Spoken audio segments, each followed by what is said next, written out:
بسم اللہ الرحمن الرحیم. خاطر حضرات، میں ہوں اختر عباس اور آپ سب کو میرا سلام پہنچے. آپ سب کا رمضان کیسا چل رہا ہے، کیسا گزر رہا ہے؟ امید ہے بہت اچھا، چونکہ جب اس کو تھوڑا پلان کیا جاتا ہے تو ہمیشہ خوشی بھی زیادہ ہوتی ہے اور برکتیں اور خیر بھی زیادہ آپ کے گھر آتی ہیں. ہمارے گھر میں ہمارے بچوں کی اور اہلیہ کی ایک ہی فرمائش ہوتی ہے کہ ہمیں تراویح کسی اچھی جگہ پہ پڑھائیں. تو ہمارے اپنی سوسائٹی میں مسجد میں الگ سے ان کا انتظام کروایا گیا.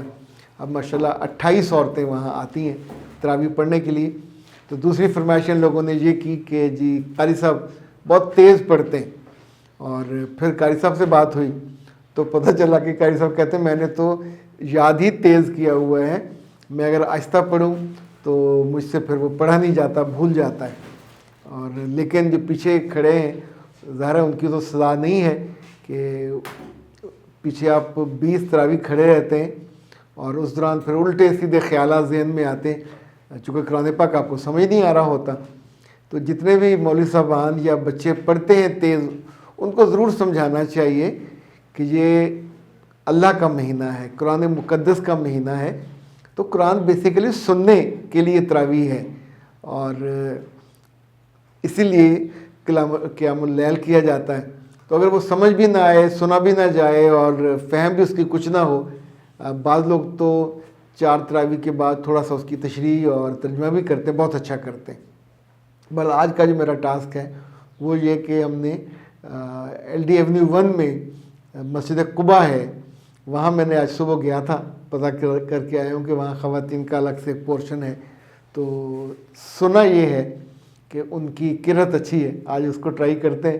ورنہ پھر تیسرا آپشن ہمارے پاس منصورہ کا تو آلریڈی بہت عمدہ آپشن ہوتا ہے کہ وہاں اچھی تراویح پڑھائی جاتی ہے. خواتین کی الگ مسجد ہے، مردوں کی الگ مسجد ہے. تو چوتھا آپشن ہم نے ایک اور رکھا ہوا ہے، وہ عبدالستار ایدھی روڈ پہ پنجاب یونیورسٹی کا جو ہاؤسنگ سوسائٹی ہے، اس میں بھی ندیم صاحب نے بڑا عمدہ قاری صاحب کو انگیج کیا ہوا. اوکے جناب، اب آتے ہیں آپ کے سوالات کی طرف، اور یہ بھی آپ کے سوالوں کے جواب ہی تھا. یہ جناب اللہ اللہ اللہ، یہ ان کی وہ ہے ڈی پی کا نام ہے. قسم اللہ پاک کی میری 6 نندیں ہیں، وہ اور ساس سبھی کی سبھی، میرے ہسبینڈ بھی ایک ہی بہن، وہ ایک ہی بھائی ہیں. اور جیسے آپ نے کہا یہ 6 کی 6 ویسے ہی ہیں اور لیڈ کرتی ہیں. ان کے بعد یعنی بھائی ہو تو بچوں کو پیار کرتی ہیں، ان کے بعد بچوں کو در بھی نہیں کرتی. لا حول ولا قوت. در تو گالی عام طور پہ کہی جاتی ہے. اور جناب دوسرا جو میسج ہے وہ ہے میرے سسرال والوں نے میری بھی سلامی لے لی اور میرے ہسبینڈ کی بھی سلامی لے لی، ہم دونوں سے سلامیاں لے لی. میرے ہسبینڈ سے تو جو عید برات والی تھی وہ بھی لی، جو گھر والی تھی وہ بھی لی، اور ولیمے والے دن کی بھی ہم دونوں سے لے لی گئی. ہسبینڈ کے اپنے ریلیٹیوز نے جو دیا وہ بھی لے لیا، اور جو مجھے ولیمے پر ملا وہ بھی لے لیا. بہت وہ دکھ اب تک نہیں گیا. ایون جب میری بیٹی ہوئی تو میری بیٹی کو جو پیسے ملے وہ بھی سارے میری ساس نے لے لیے. میرے جو لہنگے سیل ہوئے، 2 لہنگے انہوں نے سیل کیے، کیا ضرورت تھی سیل کرنے کی جب پیسے ساس کو ہی دینے تھے.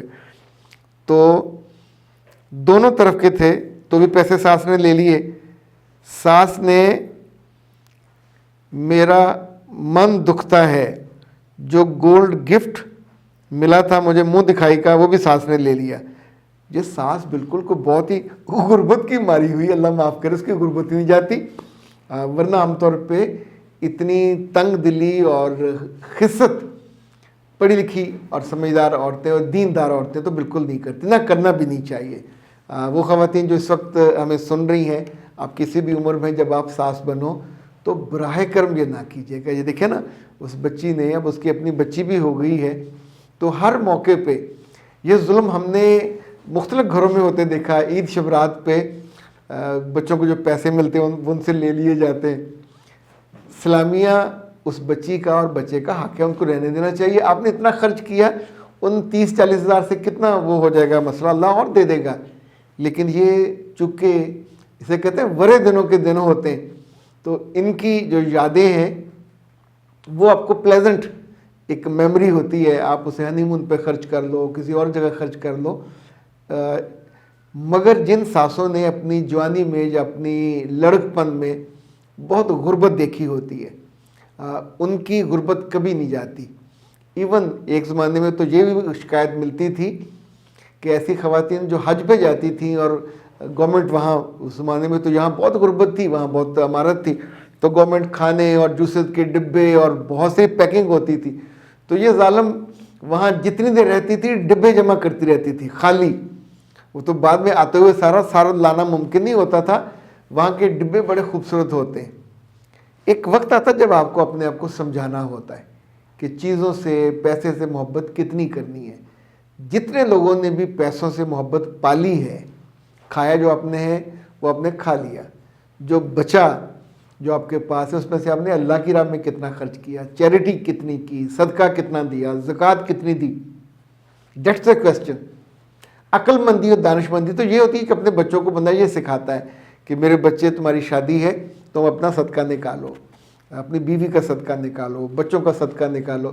ایجوکیٹ کرنا کیا ہوتا ہے. آپ ہر وقت ان سے لینے پہ ہیں, اللہ معاف کرے, تو آپ کو کیا زکوٰۃ لگتی ہے؟ آپ ہر چیز لے لو گے, صدقہ بھی کہو گے مجھے ہی دے دو. تو یہ عادتیں کو اچھی نہیں ہیں. دل سے بندہ اتر جاتا ہے, یادوں سے اتر جاتا ہے, محبت سے بالکل محرومی. جب بھی یہ بچے ملک سے پھر باہر جاتے ہیں یا کسی اور شہر میں جاتے ہیں تو آپ کو مڑ کے بھی نہیں دیکھتے, کیونکہ آپ نے انہیں کوئی اچھی یاد دی نہیں ہوتی, اور اس میں پھر قصور ان کا تھوڑی نکالا جائے گا. اچھا جی, اگلا جو ہے یہ اردو میں ہے. یہ بڑی مہربانی ہے آپ کی کہ انہوں نے پورا اردو میں لکھا, اور نام ہے جی ان کا بختور علی. اور وہ کہتی ہیں کہ سر آپ کی باتیں بہت اچھی ہوتی ہیں, مگر ہماری گھرانوں میں ابھی بھی یہ باتیں نہیں آزمائی جا سکتی. ہم یہی کہہ دینا کہ ہمیں پانی چاہیے تو اس پہ بھی ایک فساد ڈال دیں گے. یعنی دلہن اگر دلہن آنکھ بھر کے دیکھ لے, نظر اٹھا کے دیکھ لیں, تو اس پہ بھی فساد ڈال دیں گے, ذلیل کر کے رکھ دیں گے کہ اس نے کیوں مانگا. اچھا, اگر کسی کو اتنی تکلیف ہے کہ دلہن بے زبان جانور بن کے بیٹھے تو اوکے, پھر بے زبانوں کو خود خیال رکھا جاتا ہے, ان کے آگے پانی رکھا جاتا ہے, ان کا جو کھابا ہے وہ رکھا جاتا ہے. ابھی صبح میں اٹھتا ہوں, ان دنوں نماز کے بعد تھوڑی دیر سو جاتے ہیں, تو اٹھنے کے بعد اخبار دیکھنے سے پہلے میں اپنی مرغیوں کی طرف جاتا ہوں, جا کے ان کا دانہ پورا ایک بنایا ہوا اس میں ڈالتا ہوں, ان کے پانی اس میں اگر انجیکشن ڈالنا وہ ڈال کے پھر مرغیوں کو چھوڑتا ہوں تاکہ اپنا وہ کھانا وانا کھا لیں. ظاہر ہے انہوں نے تو مطالبہ نہیں کرنا ہوتا, تو اگر میں چاہتا ہوں کہ وہ شور نہ مچائیں, تنگ نہ کریں, تو آپ کو پھر خود کیئر کرنی ہوتی ہے. اسی طور پہ ہماری کیٹس ہیں ماشاءاللہ خوب ساری ہیں. ابھی ایک نیا مہمان بھی جو ہماری ہے کیٹ اس کے ہاں آیا ہے, اور اس کے آنے سے پہلے میں جو کیٹ فوڈ تھا وہ اور بچوں کی جیلی ہوتی ہے وہ لے کے وہاں رکھ دیا تھا کہ کسی وقت بھی اس کی پیدائش ہو جائے تو اماں کو کھانے کو کچھ چیزیں ملیں. ظاہر ہے اس کے پھر پاس جا کے دودھ رکھتے ہیں, دودھ میں ہم تو دیسی گھی بھی ڈال کے اس کو دیتے ہیں, اور ایسی کیئر کی جاتی ہے جیسے گھر کے لوگوں کی جاتی ہے. لیکن یہ جو چیزیں ہیں چھوٹی چھوٹی یہ پھر تکلیف دیتی ہیں. اور ابھی دیکھ لیجئے وہ دل کا جو زخم ہے وہ جاری رہتا ہے. دوسروں کی بیٹیوں کو کاش آپ لوگ اپنی بیٹی کی طرح ویسا نہ سمجھیں, تو کم از کم ویسا کچھ سمجھنے تو لگ جائیں, آپ کے بہت سارے مسئلے حل ہو جائیں. اختر عباس کو دیجیے اجازت. السلام علیکم.